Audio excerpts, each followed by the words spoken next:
Hey everybody, it's Mari back with another video. And like I always say, don't be scared to fall because you may fall into a better situation.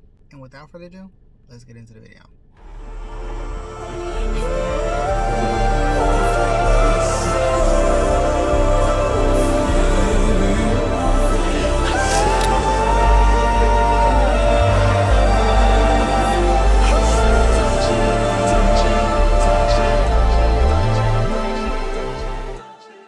It's very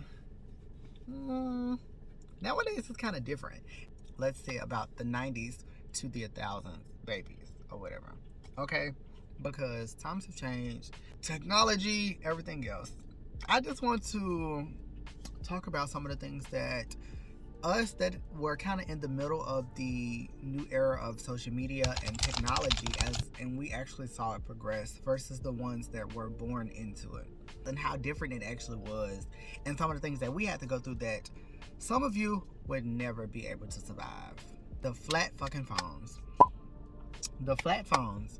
These flat phones would not stand the test of time right now. Technology has gotten so advanced. This is what we had to work with, and we were grateful for this at the time because there was nothing else. The only games that we had on this phone were Snake, and I think like sometimes maybe was it Tetris? No, it was just Snake. Don't even let me get on the way you text. It was a hassle to text. The minutes. We started off with the minutes. Oh my god. We go to the store. You could buy a $15, $25 card, $30 card. Didn't last a whole month. It would give you $25 worth of minutes. The way people text now was less then, but the hunger to text this much was still great. We had a phone and we wanted to text our friends every day, but we didn't because we didn't want to burn our minutes. So what we would have to do is, after 7 o'clock, calls would be free. On weekends, calls would be free.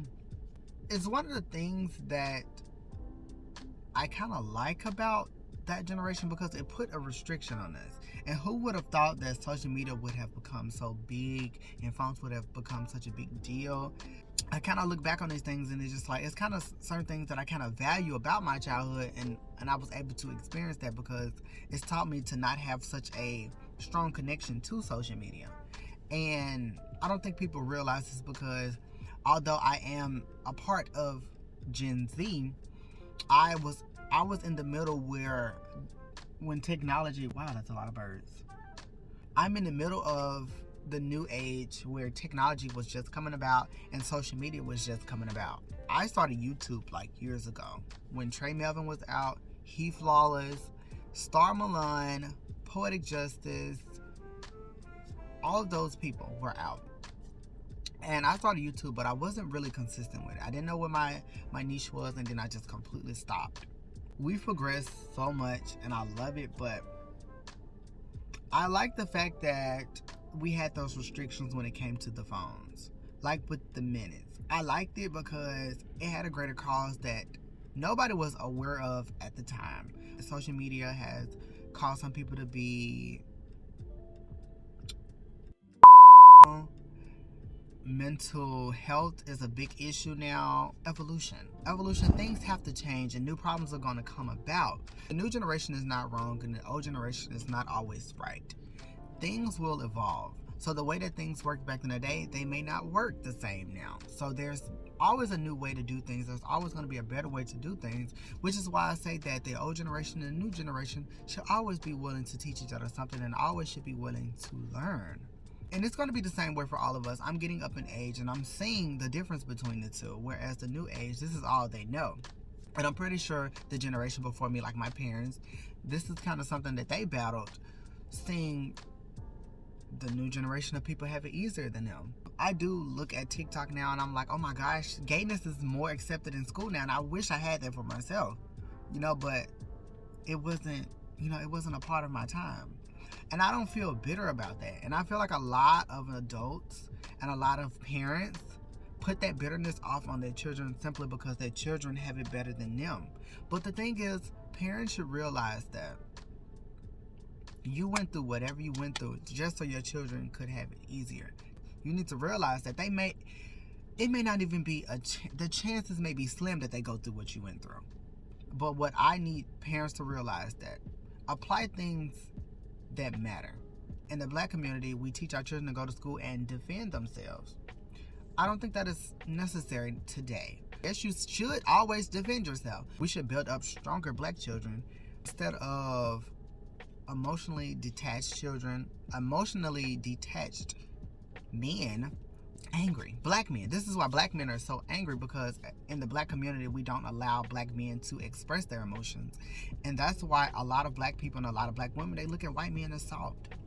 The softness, I feel like, is necessary in black men if we want black men to do better. We need to allow them to have some type of vulnerability. We need to allow them to have some type of emotions. We need to allow them to have some type of femininity.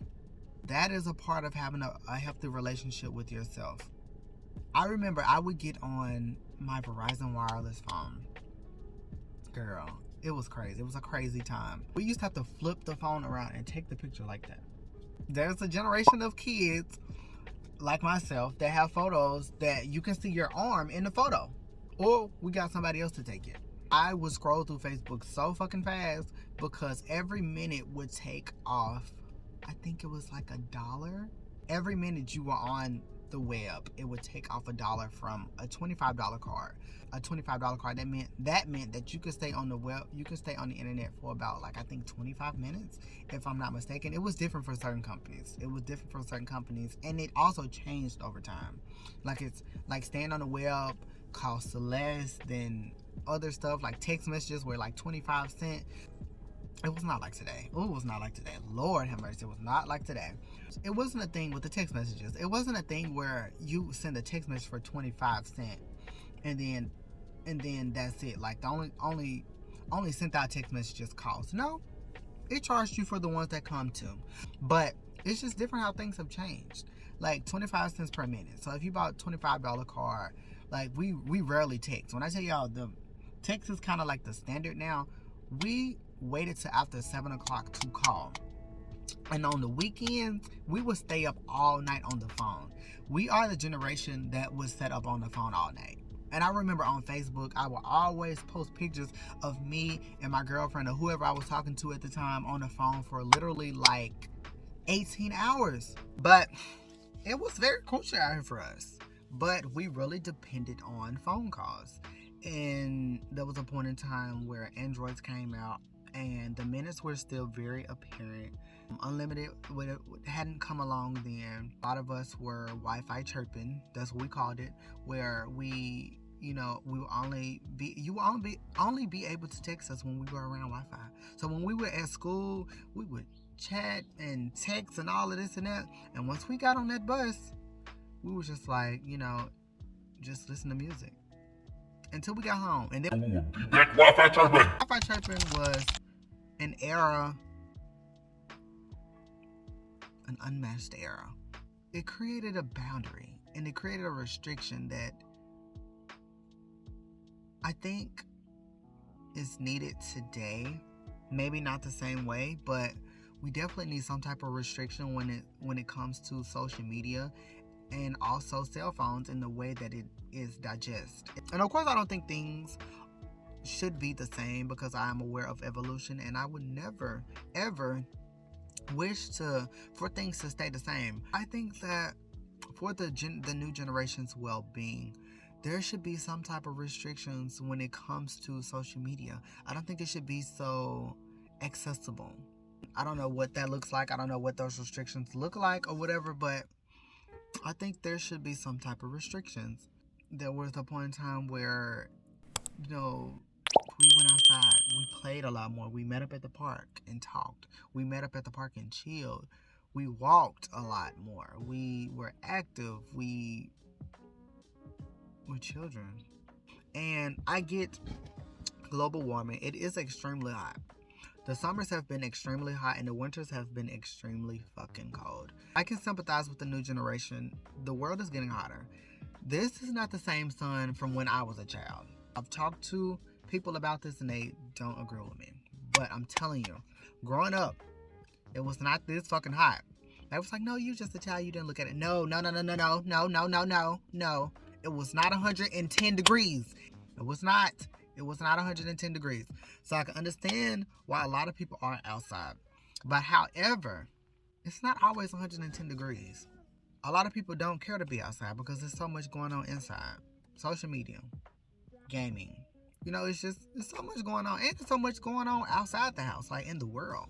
Clubs were apparent back in the day, but it was one of those things where it wasn't every weekend. It was very like sporadic or whatever. At some point, promoters began opening up, saw that people needed an outlet every weekend, especially black people or just anybody in general. With the way life is, people needed an outlet. So promoters, at some point, club promoters, I'm speaking of, at some point switched gears to starting to open to renting clubs out every weekend for people, and it was very ideal for people, especially people who worked a 9 to 5 or 40-hour week, and on weekends they just wanted something to let loose. So it became very lucrative. And now with the evolution of that, you have children and adults who party every weekend. It's just a part of evolution. It's just a part of evolution. There's a lot more that I could talk about. I even watched iPhones become the most popular iPhone in the world. Before iPhones, the transition from Android to iPhones was sudden, but it was Snapchat. Some people would have iPhones. iPhones were very popular, but they weren't really in demand how they are now. You would either have some people, if you had an iPhone, that meant that you had a lot of money. And if you had an Android, it didn't mean that you didn't have money, but it meant that you didn't have as much money as an iPhone. And people were okay with that. It wasn't a big deal to have an iPhone at some point in time. But however, when the tables turned, I can remember Snapchat had just been introduced and the 5C had just come out. It was the iPhone with color, and the 5C was the first iPhone that had the facial recognition. And Snapchat was able to have those filters where the dog, and you had like the flower bow, but it was only obtainable. It was only obtainable on that 5C. Androids couldn't do it at all. It wasn't introduced until years later onto Androids. It was the first time a filter was saw in a video. And for a new generation of people who have never saw anything like that, we jumped onto that. We jumped onto where it was at. So quickly, when people started posting their pictures, people with iPhones, and I was one of the people with iPhones, of course. But when people started posting their pictures on Facebook or whatever of them with this crown bow, they was like, oh my gosh, I want to do that. I want to look like that. I want to have videos like that. I want to participate in Snapchat. So if you saw somebody with those filters, you knew that they had an iPhone. And what made the switch is the demand for people to have those filters. Snapchat literally skyrocketed iPhones into a different position. And iPhones were more sought after that. iPhones blew up. They were more sought after. And then on top of that, even at the time, Androids were forced closing. The cameras weren't that good. You jump over to iPhone, yes, you had to pay for everything, but it never forced closed. And on top of that, it catered to the Wi-Fi chirpers with the iMessage, where you didn't have to have, you just needed Wi-Fi to text. You didn't have to download Text Now no more. So you could text other iPhones. People still had it because there was a point in time where people still had Androids. And so people still had Text Now. But when it became more common for everybody to have an iPhone, Text Now, Text Plus, those apps were less commonly used. But there was always a point in time where people used Androids, but it just became more common for people to have iPhones. Everybody had an iPhone. For us people that kind of like saw the transition from phones and how they, progressed over time, we saw this right in front of us. And I think it's a beautiful thing to see because evolution is so beautiful. It's so beautiful.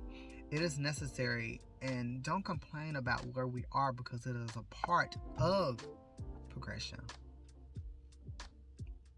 I don't ever wish to stand still. I don't ever wish to go back. I don't want to go back to slavery. So I have to accept what comes with moving forward. I don't like mental illness. I don't like the fact that social media has such a big hold on the new generation's self-esteem or their bodies or just the way things have progressed. But however, I feel like this is what comes with progression, and it's going to keep changing. This is a part of evolution. So I have to make peace with these hard things and these hard topics and these hard things that I see out in this world and be comfortable with that. And it's a hard pill to swallow. And I choose to not be bitter about it. I choose to let the new generation grow and blossom in this evolution because it's so beautiful to see. Like, I love the fact that boys are wearing crop tops in school. LGBT evolution. Oh, it is such a beautiful thing to see. We still have a lot of growing to do. There's still a lot of passed on trauma. There's still a lot of going on behind the scenes. But however, we are moving. We are moving. We are moving. I would definitely be talking about this more. And I would definitely be talking about evolution more. This is something that I could talk about and a lot more. Evolution is a beautiful thing. And I think for every generation to come, we should be grateful to be where we at. I'm grateful to grow up where I grew up. I'm grateful to grow up in the generation that I grew up in because it was better than the generation before me. I don't need to be bitter for the new generations to come because they have it easier. Because I and the things that I did paved the way for the new generation. And the generation before me paved the way for me to have it as easy as I had. So over time, I assume that it will get easier and easier and easier. Hope you guys have an amazing day. It is Saturday, February the 4th. And yeah.